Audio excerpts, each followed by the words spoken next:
Good afternoon. I'm creating this video because there's some question about editing an account in QuickBooks in the chart of accounts to add an account number. Now, the question comes into play for the account inventory, and I want to explain this. So what you'll do is you'll open QuickBooks and go to Accounting and to the Chart of Accounts page, which is where I'm at. And in the Accounting Chart of Accounts page, you'll find that you have an inventory account in the original Chart of Accounts that was set up called Inventory Asset under Other Current Assets. And when you originally have this, there will be a dollar value here. So what I'm going to show you is a workaround that will allow us to set up an account and transfer the balance while we add the number to the new account. So what you're going to do is at the top of the chart of accounts where this green box is, you'll click on New, and you're going to choose a new account, and you have to put a category here that you want the new account to be in, and we're going to call that Assets. And then down here you'll select the specific one, which is Other Current Assets. And I've already created this account in this particular file. It's called 10400 Inventory. So in your case, you're going to ignore the tax form. We don't really worry about that.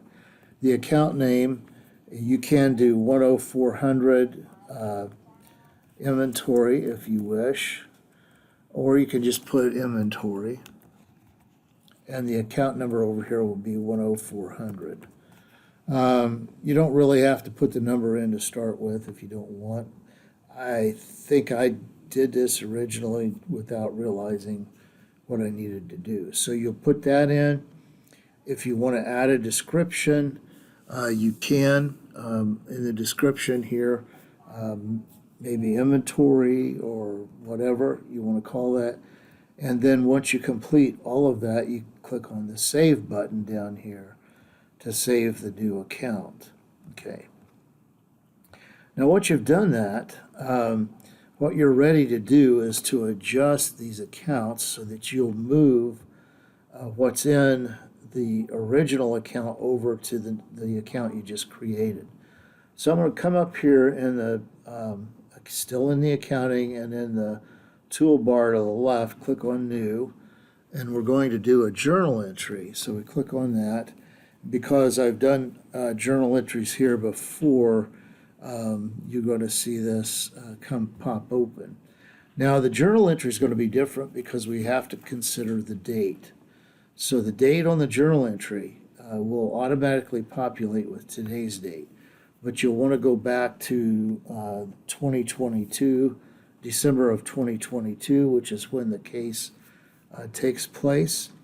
And in order for this journal entry to actually show up in your reports, if you must have it prior to December 31st, or on or before December 31st, 2022. So you'll change that date back to December 2022, and I'm just going to arbitrarily go back to December the 16th, which is when we were setting this up. The account name that you're going to use for the debit will be the account you just created, which you can start the search here by typing in 10400. And I think this is probably why I put 10400 Inventory in, make it easier to locate it. You select that, and then you debit that account for whatever the beginning balance is in inventory that you had when you imported this. Then you go down and do a credit. The credit will be to inventory, which was without a number. And this is, I'm sure this is why I did that when I put the number in before inventory in the name.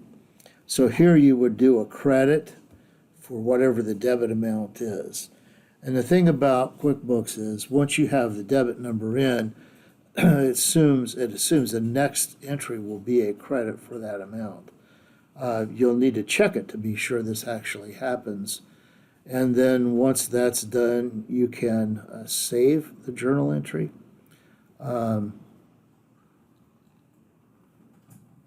at the end of this, we're down here where it says save. Click on save and it will do the entry. If you're done, then you can close out of the journal entry page. I'm not going to do the journal entry because I've already done it in this data set that I'm looking at. I want to leave, in my case, without saving. You will not want to do that. So here is a way to get the number into the account if when you're going in and trying to use this edit function, it will not allow you to deal with the account number. So if that is the case, this is a workaround, and I wanted to pass this along to you since we were not able to connect. Please let me know if you have any other questions. I hope this helps.